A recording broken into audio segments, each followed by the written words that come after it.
तब बहुत कुछ कोशिश करके बदलने के बाद जब उसे लगता है कि शायद अब वो जो बची है वो भी खत्म हो जाएगी, तब वो थक कर परेशान होके बोलती है कि मैं ऐसी ही हूँ। आपका वजूद आपको बनाना चाहिए था, आप कुछ और थी, आप कुछ और बन गई जो आप चाहती नहीं थी, तो फिर विकल्प क्या है? इमोशनल बर्डन जो एक चीज है ये औरतों पर ही आती है। चाहे शादी हो या कोई भी रिलेशनशिप हो, तुम ही रिलेशन संभाल सकती हो, तुम ही टूटने से बचा सकती हो। एडजस्ट करना या झुकना या बदलना गलत नहीं है, लेकिन हाँ, अगर वो एडजस्टमेंट या वो बदलाव आपको ही बदल रहा है अंदर से, वो गलत है। बहुत अच्छी पढ़ी लिखी लड़कियां यहाँ तक कि डोमेस्टिक वायलेंस को भी स्वीकार करके वो स्टॉकहोम सिंड्रोम में रहती है। इसकी क्या वजह है? मतलब अगर हम अपने आप से एक सवाल पूछे कि क्या हम वही हैं जो हम पहले थे?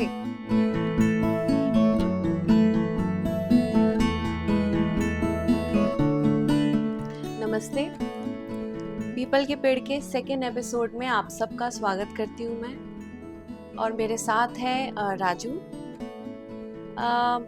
आज के हमारे इस एपिसोड का नाम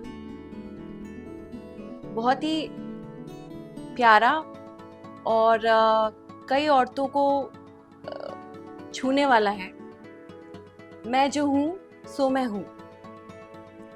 ये थोड़ा बगावती नाम लग रहा है, जो है बिल्कुल है, लेकिन इस नाम के पीछे बहुत दर्द छुपा हुआ है। जब एक औरत ये चीज बोलती है, तब बहुत कुछ कोशिश करके बदलने के बाद जब उसे लगता है कि शायद अब वो जो बची है वो भी खत्म हो जाएगी, तब वो थक कर परेशान होके बोलती है कि मैं ऐसी ही हूँ।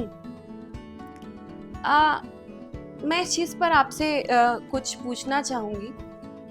लेकिन इससे पहले मैं ये बात आप मुझे पूछे, इससे पहले पूछता हूँ कि यहाँ तक आने से पहले क्या होता है औरत की जिंदगी में?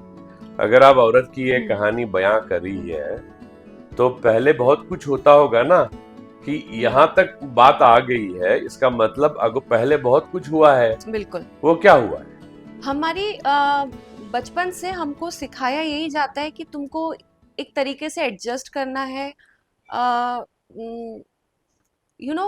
कई चीजें हमको ऐसी सिखाई जाती है कि हमें दूसरे के घर जाना है, और उस हिसाब से बचपन से हमारी ट्रेनिंग चालू होती है। अरे तुम्हें चाय भी बनानी नहीं आती, तुम इतना देर तक सोओगी, क्या बोलेंगे माँ बाप ने, क्या सिखाया है तुमको? तो बचपन से जो हमारी ट्रेनिंग चालू होती है कि बेटा हर चीज पर झगड़ा नहीं करते हैं, देना सीखो, चुप रहना सीखो।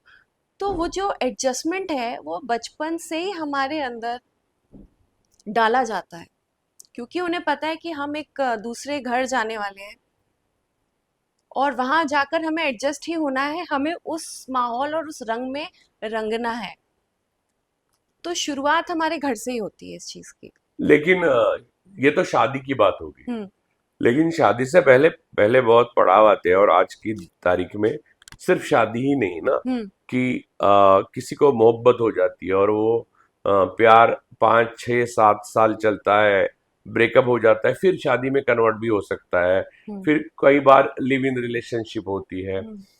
क्या हर इस रिश्ते में लड़की या औरत एडजस्टमेंट करना अपना धर्म मानती है, या वो एक्सपेक्ट करती है कि सामने वाला एडजस्ट करे?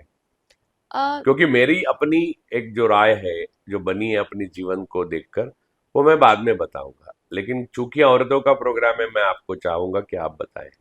देखिए, हमेशा से ये जो एक इमोशनल बर्डन जो एक चीज है ये औरतों पर ही आती है। चाहे शादी हो या कोई भी रिलेशनशिप हो, तुम ही रिलेशन संभाल सकती हो, तुम ही टूटने से बचा सकती हो, क्योंकि तुम ही चुप रह सकती हो। वो तो ऐसा है, तुम इस चीज को संभाल सकती हो, घर चला सकती हो, घर संभाल सकती हो। ये जो एक चीज है, ये कई बार आपको भी सुनने मिली होगी, हमको तो बहुत सुनने मिलती है ये चीज। तो ये जो इमोशनली हमारे ऊपर एक चीज डाली जाती है, उसका किसी भी रिलेशन में, चाहे शादी हो, चाहे लिव इन हो, या प्यार हो, कहीं ना कहीं लड़की को पता है कि चीज बिगड़ रही है तो संभालना उसको ही है। तो वो रिस्पॉन्सिबिलिटी उसे पता है कि उसकी है किसी भी रिलेशन को संभालने की। लेकिन क्यों टूट गया तो क्या हुआ? तो क्या होता है फिर? मैं ये जानना चाहता हूँ, अगर टूट गया, रिलेशनशिप टूट गई, देखो हार्ट ब्रेक पेनफुल होता है, वो बिल्कुल। लड़कों को भी होता है, लिव इन में भी या शादी में भी टूट जाती है, टूट गई। तो लड़की को क्या फेस करना पड़ता है? हम मर्दों की या लड़कों की बात बाद में करेंगे, क्योंकि वो एक हम्म। कंपोनेंट है उसका, क्योंकि ये हम्म। प्रोग्राम को जिस तरह से रचा गया है वो मेन तो औरतों के लिए मैं हाँ, वो। कोई भी औरत या लड़की कभी भी नहीं चाहेगी कि, क्योंकि वो बहुत इमोशनल होती है, इमोशंस बहुत होते हैं, वो कभी नहीं चाहेगी कि कोई भी रिलेशन किसी भी तरीके का एकदम से टूट जाए। वो आखिरी दम तक कोशिश करेगी चीज़ों को संभालने की। हाँ, नहीं हो रहा है तो फिर मुड़ना वापस और दूसरे रास्ते पे जाना, उसके अलावा कोई उसके पास रास्ता नहीं बचता है। लेकिन क्योंकि उसका नेचर ऐसा है, वो अपनी जी जान लगाएगी किसी भी रिलेशन को संभालने में। टूटना नहीं टूटना, ये तो फिर अकेले उसके हाथ में नहीं रहता है। लेकिन जो आपने नाम बोला प्रोग्राम का, मैं जो हूँ सो हूँ, हम्म। ये पता चलने के लिए जिंदगी के कितने साल गुजर जाते हैं एक लड़की के लिए? ये समझने के लिए काफी जिंदगी निकल जाती है। और एक पॉइंट ऐसा आता है जब औरतों को ये समझ नहीं आता है कि वो बदलते बदलते वो बची ही नहीं है जो वो थी कभी।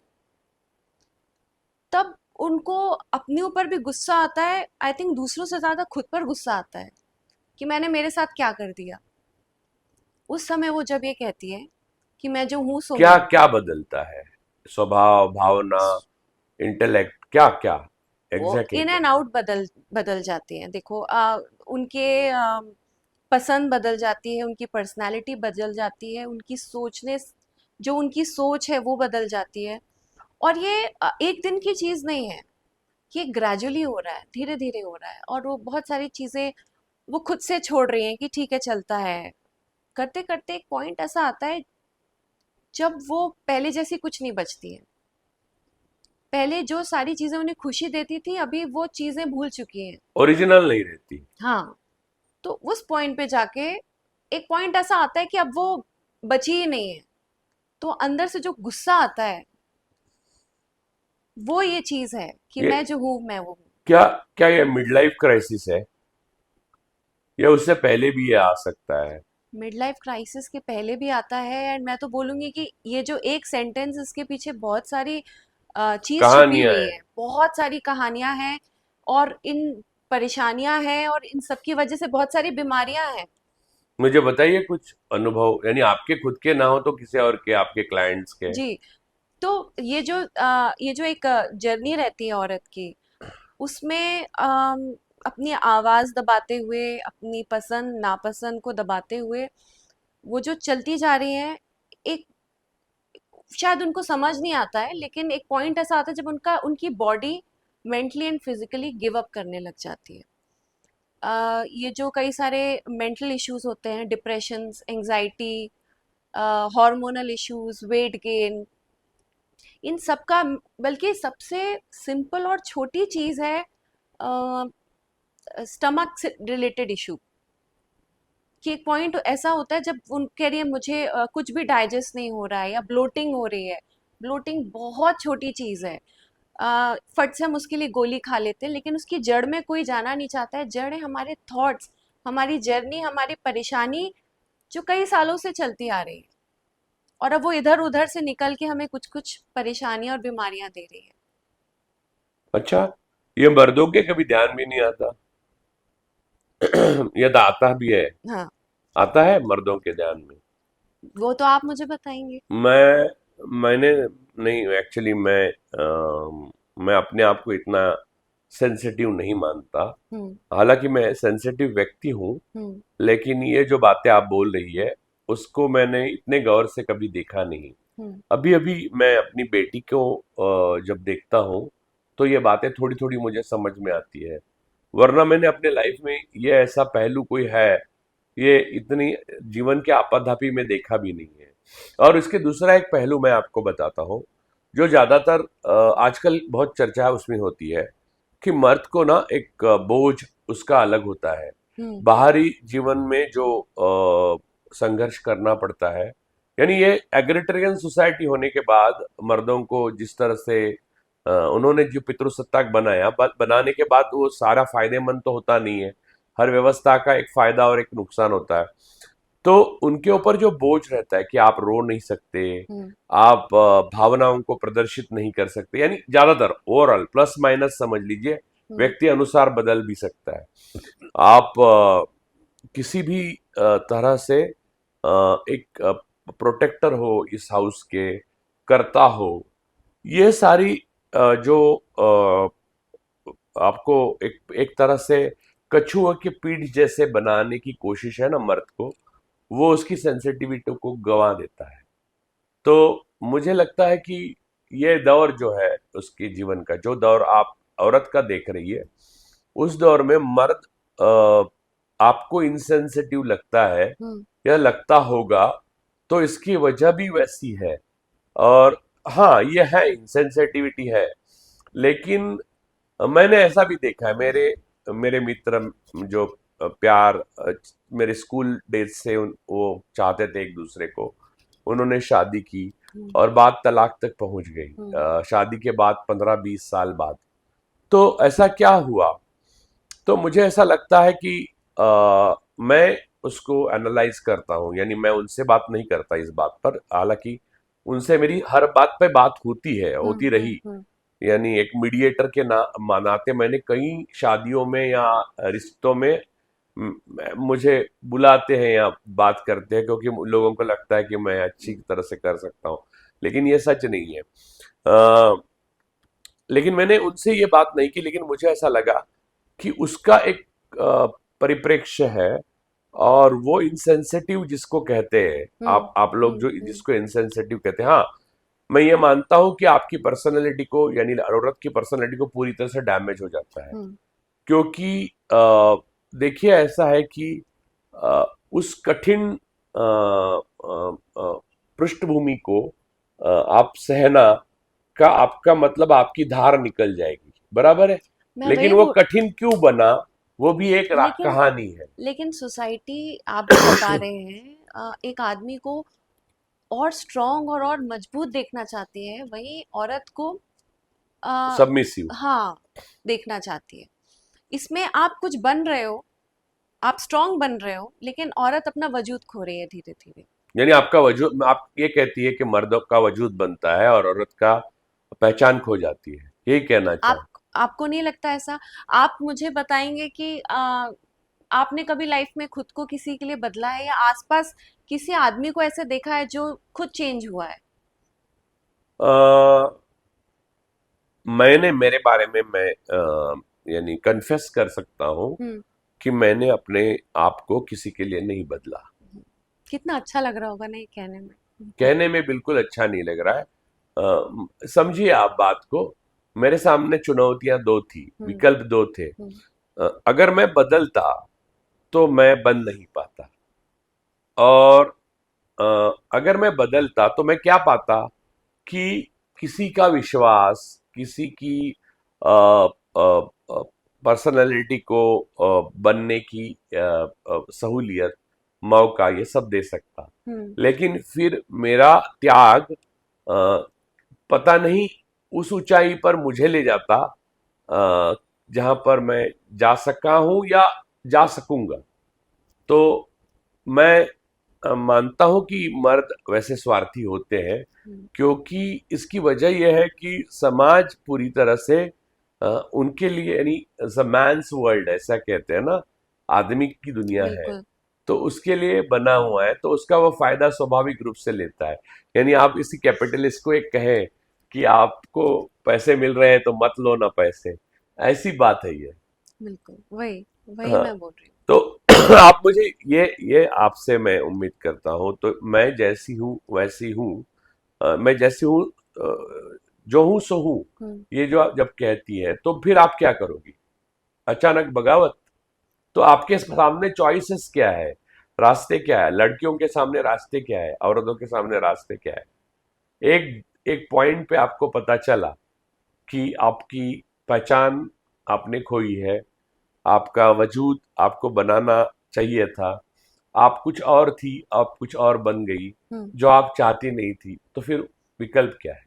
जो इतना समय खो दिया है, जो समझ में भी नहीं आया, वो तो गया। लेकिन जो आगे का समय है, वो अपने आप को देना और उसको जीना, यही एक विकल्प है।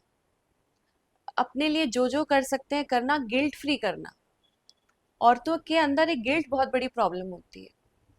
मतलब शायद बचपन से तो नहीं, लेकिन हाँ, शादी के बाद अगर वाइफ हस्बैंड के लिए अच्छा कुछ नहीं कर पा रही तो गिल्ट है। बच्चों को नहीं दे पा रही है, कुछ तो गिल्ट है। बाहर काम करने जा रही है ऑफिस, तो गिल्ट है कि मैं घर में समय नहीं दे पा रही हूँ। घर में बैठी है तो गिल्ट है कि मैं दूसरों के जैसे इंडिपेंडेंट नहीं हूँ। तो आई थिंक गिल्ट में आधी जिंदगी उसकी निकलती है। खुद के लिए कुछ कर रही है तो भी गिल्ट है कि मैं कितनी सेल्फिश हूँ। तो एक पॉइंट पे खुद को ये बोलना कि मैं अपने लिए अब जीना चाहती हूँ, और गिल्ट फ्री जीना चाहती हूँ। जो मुझे अच्छा लगता है मैं वो करना चाहती हूँ। वहां से आपकी शुरुआत होगी। लेकिन मुझे बताइए कि अगर आपने एक दिन ये मैनिफेस्ट कर दिया, ये तो घोषणा हुई, हम्म। हाँ, ये अमली जामा पहनाने के लिए कितना टाइम लगेगा इसको पहली बात तो ये समझना, समझना? कि मुझ में कुछ गड़बड़ है, या जो हो रहा है वो सही नहीं है। वो समझना ही बहुत बड़ी चीज होती है। कई लोगों को समझ नहीं आता। जब आता है तो बहुत लेट समझ आता है। एक जैसे ग्रेजुअली चीजें बदली हैं लाइफ में, वैसे ही ये सेकंड जर्नी में भी धीरे धीरे बदलाव आना शुरू होंगे। लेकिन वो जो समझ आना, वो बहुत जरूरी चीज है। लेकिन एक बात है, किसी भी दो व्यक्तियों को साथ में जीना है, हम्म। अ, ये को existence is a part of the society, family, everything, है ना? तो एक कंपैटिबिलिटी का इशू होता है। हम्म। जनरली अगर वो कंपैटिबिलिटी का इशू ना भी हो, तो वो आप जो सारी चीजें कह रही, फिर भी वो बोझ आ ही जाता है। Am I right, if I am not hmm. Wrong hmm. At least, okay? Hmm. तो अगर ऐसा है, फिर तो आप कितने लेवल तक कंपैटिबिलिटी के लिए एडजस्ट करना ठीक है? एडजस्टमेंट की अ, व्याख्या जो है, वो हाँ, कहाँ तक एक्सेप्ट करनी चाहिए? देखिए, एडजस्ट करना या झुकना या बदलना गलत नहीं है। लेकिन हाँ, अगर वो एडजस्टमेंट या वो बदलाव आपको ही बदल रहा है अंदर से, वो गलत है। आप दोनों एक थोड़ा थोड़ा कुछ चेंजेस कर रहे हैं, और वो एक अच्छी बात होती है। लेकिन अगर सारा बदलाव, सारा एडजस्टमेंट, सारी चीजें एक ही तरफ हो रही हैं प्यार के लिए, तो आई थिंक वो तो एक तरफा प्यार हुआ। क्योंकि सामने वाला वो एफर्ट नहीं लेना चाह रहा है। और इस प्रोसेस में धीरे धीरे करके आप बहुत कुछ बदल देंगे अपने अंदर। तो वो चीज़ गलत है।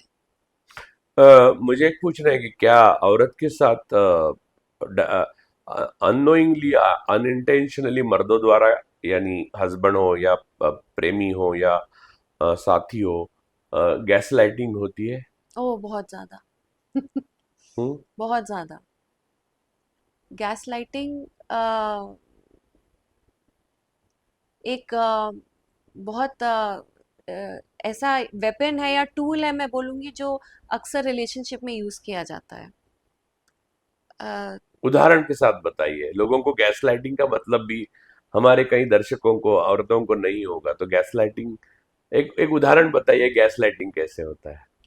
अ, गैस लाइटिंग मतलब जब आप किसी की खामियों को, किसी की कमियों को निकाल के सामने ज्यादा रख रहे हैं, उसको चुप कराने के लिए। और बहुत ह्यूमरसली या? बहुत अच्छे से, मतलब समझ में भी नहीं आ रहा है हम्म। कि उसको, लेकिन आप उसकी बुराइयों को इतने प्यार से उसके सामने रखते हैं, और रोज रख रहे हैं थोड़ा थोड़ा करके। This is gas lighting. It's a slow poisoning. Yes, slow poisoning. तो ये बहुत ज़्यादा यूज़ होता है। यूज़ वर्ड जो मैं बोल रही हूँ ये क्योंकि इंटेंशनली किया जाता है किसी भी रिलेशनशिप में, चाहे शादी हो, चाहे लिव इन हो या अफेयर हो। तो इसका मुकाबला क्या करें? वहां से बाहर निकलना चाहिए गैसलाइटिंग पे, या वार्निंग बेल दबानी चाहिए? और वार्निंग बेल कितनी बार दबाने के बाद उससे निकलना चाहिए? गैसलाइटिंग हो रही है, पहली बात तो ये समझने में लोगों को समझ नहीं आता है कि ये गैसलाइटिंग है। मुझे नहीं लगता कि आप में से कितनों को इसके बारे में पता है कि ये जो प्रोसेस चल रहा है, ये जो उनके साथ हो रहा है, ये क्या हो रहा है। तो अ, जैसे मैं रेड फ्लैग्स अगर बोलूँ मैरिज में, शादी में, कि सामने वाले को जब आप गैसलाइट करते हो, उसे बदलने की कोशिश करते हो, हर चीज़ में उसे क्रिटिसाइज करते हो, ये सारे रेड फ्लैग्स हैं किसी भी रिलेशनशिप में। अ, इसको समझने में ही एक अरसा निकल जाता है और आपका काफ़ी कुछ डैमेज हो चुका है। और वो एनवायरनमेंट में आपको भी लगने लग जाता है कि शायद गलती मुझ में ही है, सामने वाले में गलती नहीं है। मैं ही हूँ जो रिलेशनशिप नहीं संभाल पा रही हूँ, सामने वाला तो बहुत अच्छा है।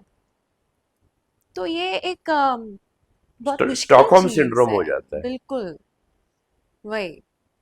तो मुझे बताइए कि मैं मेरी एक थियरी है, यानी हम्म। इतना अरसा निकालने के बाद, भले ही मैं शोषक वर्ग का प्रतिनिधि हूँ, हम्म। शोषित वर्ग का नहीं आप जैसे, लेकिन मेरी एक थियरी है और मैंने बहुत डेवलप किया है, जो मैं अपनी बेटी से हमेशा शेयर करता हूँ, कि एडजस्टमेंट कोई बुरी नहीं होती बिल्कुल। जब तक आपके व्यक्तित्व की धार नहीं निकल जाती, तब तक आप एडजस्ट करिए। हम्म। एक नंबर टू, उसमें मैं मानता हूं कि म्यूचुअल रिस्पेक्ट बहुत ज़रूरी है। के ऊपर सारे नाते यानी रिलेशंस डिपेंड करते हैं। म्यूचुअल रिस्पेक्ट बहुत जरूरी है, प्यार से भी ज्यादा रिस्पेक्ट बहुत जरूरी है।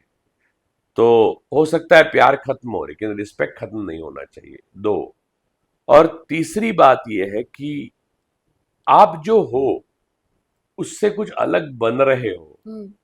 तो वो आखिरी रेड फ्लैग है। बिल्कुल।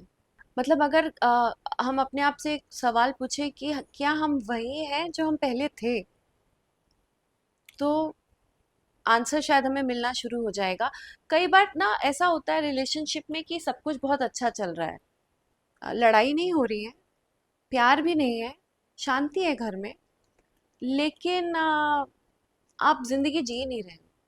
मतलब आपका जीवन साथी, आपका साथी साथ में होते हुए भी आप अंदर से एकदम अकेले हो चुके हो।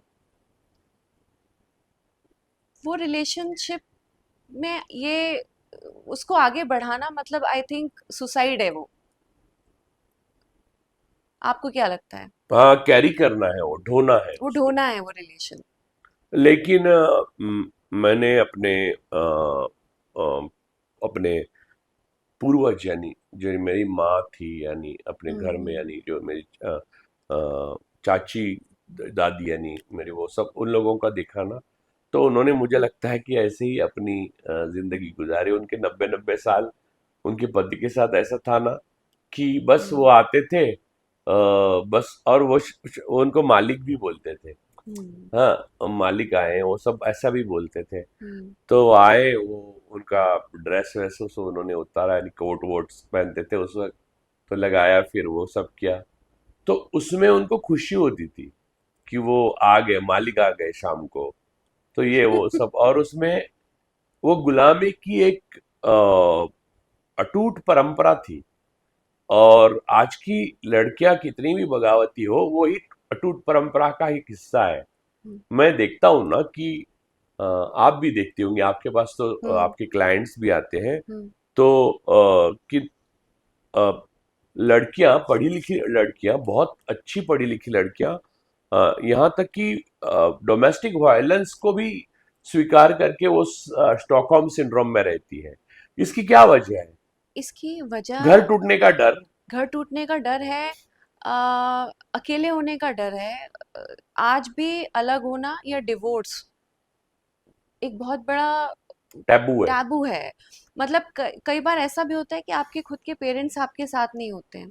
लड़कियां जब प्रॉब्लम्स माँ बाप से शेयर करती हैं और बोलती हैं कि मेरी शादी में दिक्कत है, तो उनको हमेशा ज्यादातर ये समझाया जाता है कि बेटा जो भी है निभा लो, जैसा भी है तुम ही चुप हो जाओ, तुम ही समझदारी दिखाओ। तो ये जो एक प्रॉब्लम है, मतलब समाज में भी डिवोर्स हो गया है या सिंगल मदर, ये सब अभी भी एक बहुत बड़ा टैबू है। तो वो कोशिश करते हैं कि जो चुपचाप घर की चार दीवारी में चल रहा है वो चलता रहे और वो बाहर नहीं निकले। और बच्चे भी एक वजह है। बच्चे तो बिल्कुल अगर वजह है। शादी हो गई है अगर तो। शादी हो गई है तो, और अगर बच्चे हैं तो बच्चे एक बहुत बड़ी वजह होते हैं साथ में रहने के लिए। आई थिंक बच्चों के लिए तो अ, औरतें भी और आदमी भी दोनों ही, आज के समय की बात कर रही हूँ, वो कॉम्प्रोमाइज करना चाहते हैं। नहीं, मैंने एक बात देखी है। मैं जब बाबा बन गया हम्म। तब भी मैंने ये महसूस किया। आज मैं उल्टा ज्यादा महसूस करता हूँ, लेकिन उससे ज्यादा मैंने अपने बचपन में महसूस किया, उससे पहले भी देखा मैंने कि हमारे समाज में एक पेरेंटहुड नाम की जो बात है, हम्म। वो बिना सीखे ही माँ बाप बन जाते हैं लोग। हम्म। यानी एक प्रोसेस है, हाँ, एक ऐसे ही, एज यानी पे इट्स अ होना है। Biological process. बच्चा बिल्कुल। होना है, रिप्रोडक्शन हाँ। हो सकता है, हाँ। तो हो गया। तो हम्म। बच्चा हो गया तो बच्चे को बड़ा कैसे करना है, उसको क्या सिखाना है, डूज एंड डोंट्स, ये वो। आजकल वो गुड टच बैड टच वो लड़कियों को सिखाया जाता है, बाकी सारी चीजें कुछ भी नहीं सिखाया जाता, ऐसा कि जो बहुत अहम है उनके व्यक्तित्व के लिए, उनके अल्टर ईगो के लिए, उनके चाइल्ड ईगो के लिए, उनको वायलेंस क्या है उसको बताने के लिए, वर्बल वायलेंस क्या है वो बताने के लिए, ये सारी चीजें माँ बाप ही नहीं जानते। हम्म। घर में वही चलता रहता है, हम्म। बच्चे ऐसे ही सीख जाते हैं।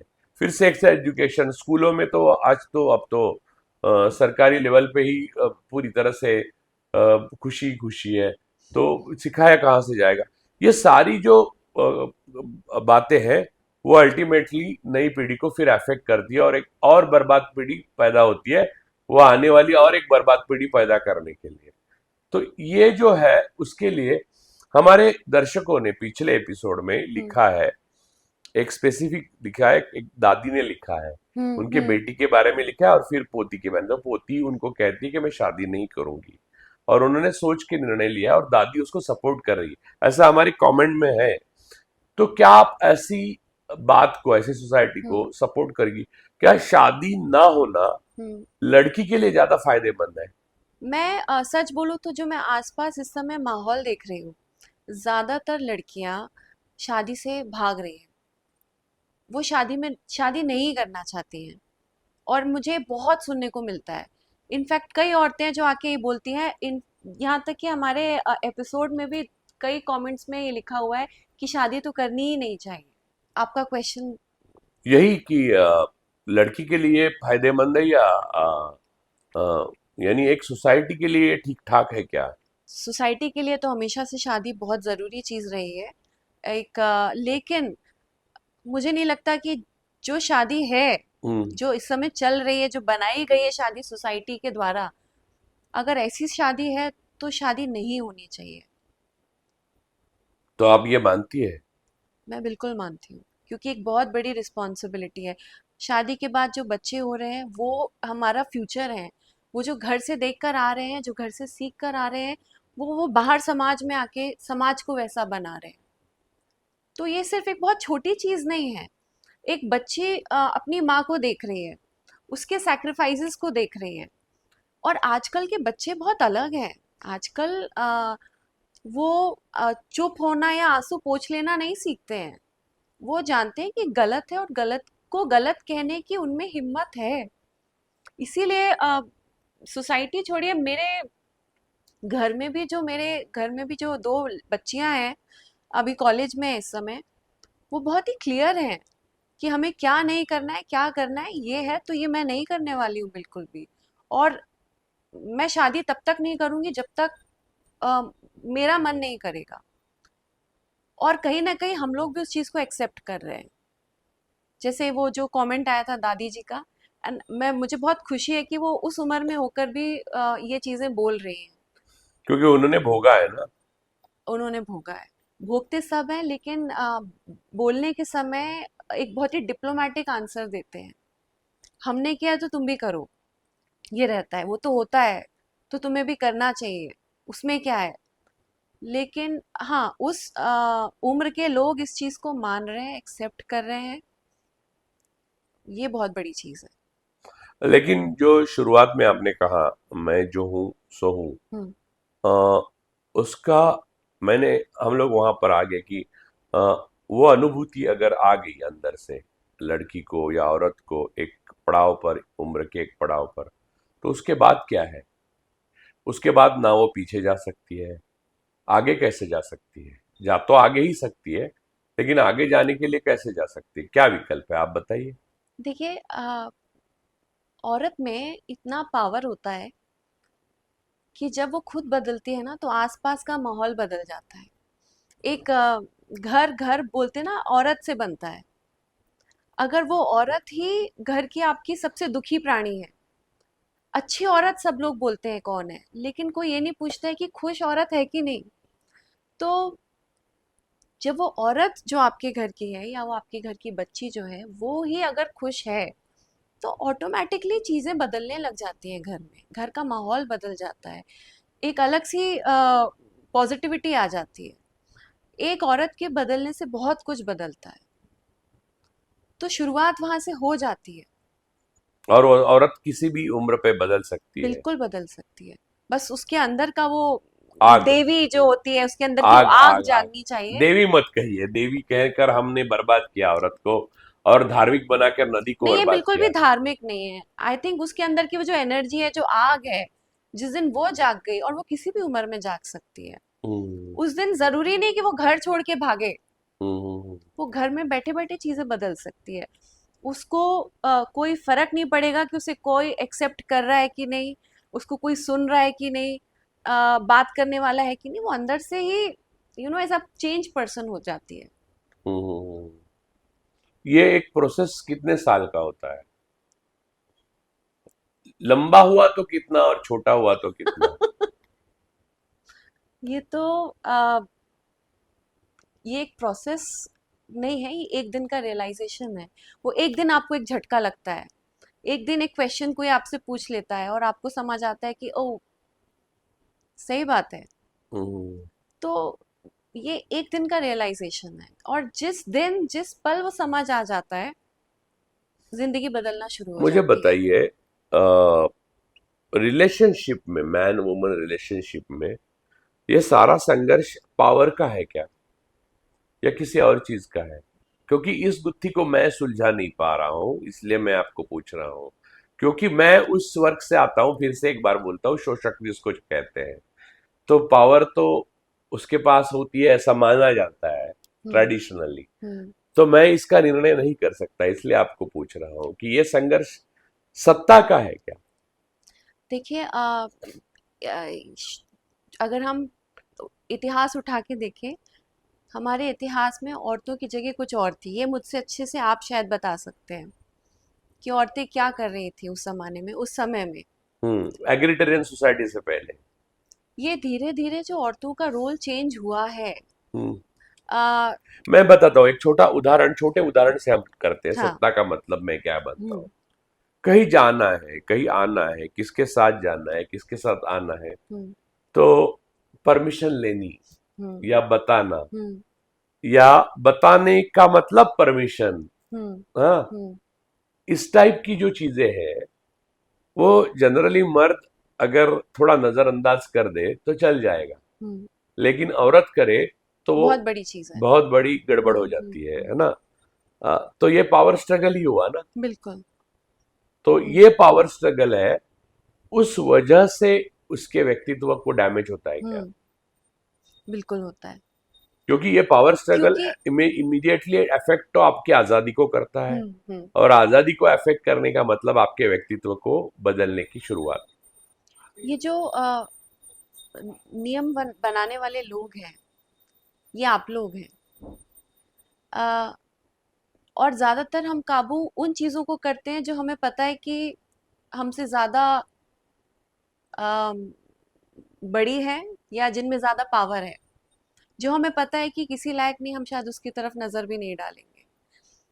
तो ये शुरुआत तब से हुई है, और ये नियम बनाने वाले भी आदमी हैं, जिन्होंने धीरे धीरे करके सोसाइटी में नियम बनाते चले गए हैं कि ये होना चाहिए, वो नहीं होना चाहिए, अच्छी लड़की, अच्छी औरत, अ, और अलग अलग तरीके के लेबल्स देना, टैग्स देना। तो ये शुरुआत तो आदमियों ने की है, और अब वो सिस्टम में इतना ज़्यादा घुस चुका है कि कहीं ना कहीं से ना हम लोगों को भी अंदर आता है कि मैं कुछ गलत तो नहीं कर रही हूँ, या मैं अच्छी नहीं हूँ क्या? अगर मैंने ऐसा बोल दिया, अगर खुल के अपने थॉट्स रख दिए सामने, तो कहीं मैं गलत तो नहीं कर रही हूँ मेरे घर वालों के साथ। तो औरतों को घर टूटने का बहुत डर रहता है, बिल्कुल। उसी वजह से वो कॉम्प्रोमाइज करती जाती है। क्योंकि ज़्यादातर देखा गया है घर टूटने का जो बोझ होता है, वो भी औरतों के ऊपर ही आता है। आप आप मुझे बताइए कि अगर घर टूटा है किसी का, तो आप सबसे पहले, मैं कहती हूँ घर टूटना छोड़िए, बच्चे बिगड़ने का भी जो नाम है वो औरत के ऊपर दिया जाता है। बच्चा कुछ अच्छा कर रहा है तो बाप की तारीफ होती है, और कुछ बदमाशी करता है तो माँ ने कुछ सिखाया नहीं है बोलते हैं। तो हर चीज बुरी, टूटना, बिगड़ना, ये सारी रिस्पॉन्सिबिलिटी औरतों के ऊपर आती है। तो मुझे एक आखिरी ये पूरे डिस्कशन का एक सवाल पूछना है कि बगावत का इनर लिमिट क्या है और आउटर लिमिट क्या है, या बगावत का कोई लिमिट नहीं है, इंसान अपने मर्जी से जितनी कर सके उतनी करे? बगावत की कोई लिमिट नहीं है, ना उसकी कोई इनर लिमिट होती है, ना आउटर लिमिट होती है। जिस दिन आपको समझ आ गया कि आ, आपको बदलना है, या अब तक जो हो रहा था वो सही नहीं है, उस दिन से बगावत शुरू हो जाती है। और बगावत खुद की अपनी एक जर्नी है, अपनी एक लड़ाई है, आपको किसी की ज़रूरत नहीं है इसमें। जिस दिन आप समझ गए कि आपको क्या करना है, क्या नहीं करना है, उससे अच्छी चीज़ क्या हो सकती है? और एक बहुत ही छोटे लेवल से चालू हो सकती है। आपको चिल्लाना नहीं है, आपको लड़ाई नहीं करना है इसके लिए। आप बहुत शांति से, बहुत आराम से और बहुत प्यार से कर सकते हैं। और कंपोजर और जो शांति है मन हम्म। की, वो अ, किस चीज से मिलती है जीवन में? अपने आप को वापस पा लेने में, अपने आप को समझ लेने में, अपना पर्पस ढूंढ लेने में। मुझे नहीं लगता कई लोगों को ज़्यादातर पता होगा कि उनका पर्पस क्या है, या वो कौन है, या वो क्या चाहते हैं। बहुत छोटे और बहुत सिंपल सवाल है ये। लेकिन जिस दिन आपको ये पता चल गया ना कि आप कौन है, आपको बाहर की कोई भी चीज़, कोई भी इंसान, कोई भी सवाल आपको हिला नहीं सकता है। खुद पर विश्वास होना और खुद से प्यार करना बहुत ज़रूरी चीज़ है। औरतें खुद से प्यार नहीं करती ना? बिल्कुल नहीं। इनफैक्ट कई बार उन्हें बुरा लगता है अगर अपने लिए कुछ ज़्यादा अच्छा करती है तो। अच्छा, एक बात है प्रियंका जी कि हम ये कार्यक्रम, इस एपिसोड की समाप्ति करने से पहले मैं हमारे दर्शकों के एक सवाल का जवाब देना चाहता हूँ। हाँ, उन्होंने बिल्कुल। पूछा था पीपल का पेड़ नाम क्यों रखा, जी। एक सवाल पूछा था। हुँ। तो हुआ यूं दर्शकों कि मैं और प्रियंका जी ये कार्यक्रम को एक रचना कर रहे थे, और हमें यह यकीन था कि ये कार्यक्रम ऐसा नहीं जाएगा जैसे एक रेखा जैसे खींची जाती है वैसे सीधा, या ऐसा टेढ़ा, या ऐसा कुछ नहीं जाएगा। ये एक वृक्ष की तरह ऐसा बढ़ता जाएगा, जहां से टहनी आ गई वहां से टहनी आ गई, वहां से वो ऊपर जाएगा। लेकिन उससे आगे एक बात, हम लोग बात करते करते एक बात, एक कहानी पे हम आ गए थे, और वो मैंने आपको कही थी, जो ओशो जी से मैंने सुनी थी, यानी उनकी प्रवचन से सुनी थी, कि भगवान बुद्ध जो, हुँ। इसके ऊपर आपने एक सवाल पूछा था और उस सवाल का हुँ, मैंने हुँ, जवाब हुँ, दिया। उस वक्त हुँ। हमने तय किया कि ये नाम रखते हैं। हाँ। तो उम, भगवान बुद्ध जो थे वो अपनी बीवी यशोधरा और हुँ, उन अपने पुत्र राहुल का त्याग करके हुँ, चले गए ज्ञान की ज्ञान को ढूंढने के लिए, ज्ञान पाने के लिए, बिल्कुल। उसकी लालसा में, यानी उनको समझ में आया कि इस दुनिया में नित्य कुछ भी नहीं है। तो नित्य क्या है, या मैं क्या हूं, या हु एम आई, यानी ये सारी चीजें जो खुद को ढूंढना, पर्पस ऑफ लाइफ, ये सब ढूंढने के लिए निकले। और वो सारी चीजें हुई, वो उन्होंने वो अनशन किया, उसके बाद उनको प्राप्ति नहीं हुई ज्ञान की, वो निरंजना नदी को भी पार नहीं कर सके, तो उनको पता चला। फिर उन्होंने खाना खाया, फिर उनके 5 साथी छोड़ के चले गए। उसी रात बुद्ध पूर्णिमा को पीपल के पेड़ के नीचे वो बैठे थे, उस बुद्ध पूर्णिमा को उनको ज्ञान की प्राप्ति हुई। तो उन्होंने उनको पूछा, वो 5 लोगों को उन्होंने बुला कर लाया, उन्होंने उन्हें पूछा कि अ, किस चीज को हम ऐसा कैसा विश्वास रखें कि आपको ज्ञान की प्राप्ति हुई। तो उन्होंने 4 उंगलियां भूमि में रखी और कहा कि इस भूमि साक्षी है कि मुझे ज्ञान की प्राप्ति हुई। अब ये रहा एक कहानी है पीपल के पेड़ की, जिस पीपल के पेड़ के नीचे ज्ञान हुआ साक्षात बुद्ध को। लेकिन 1 साल बाद ये ओशो की कहानी है। आपने पूछा लेकिन उनकी बीवी का क्या, ये आपने पूछा था मुझे। बिल्कुल, मैंने पूछा था आपसे कि यही काम अगर उनकी बीवी ने किया होता तो क्या होता। हाँ नहीं, हाँ ये पूछा था, और आपने पूछा था कि बीवी के बारे में जिन्होंने उन्होंने सोचा क्यों नहीं। सोचा क्यों नहीं।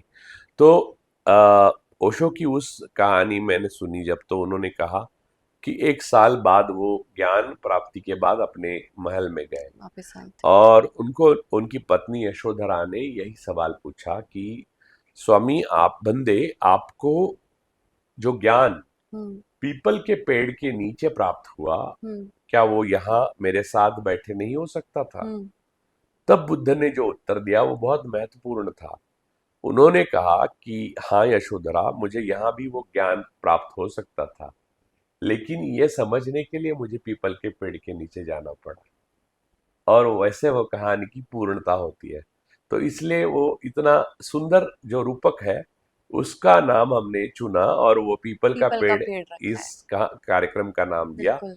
आपको कार्यक्रम कैसा लगा, आप जरूर बिल्कुल। बताइए। और मैं क्योंकि हमने ये जाना कि पीपल का पेड़ हमने नाम क्यों रखा, आज का एपिसोड भी मैं उससे जोड़ना चाहूंगी कि जैसे पीपल का पेड़ झुकता है, सबको छाया देता है, लेकिन कभी भी अपनी जड़ें नहीं बदलता, वैसे ही औरतें भी सब झुके रिलेशनशिप में, किसी के लिए बदले, सबको एक प्यार दें, लेकिन खुद का वजूद नहीं भूलें। वो ये नहीं भूलें कि वो कौन है।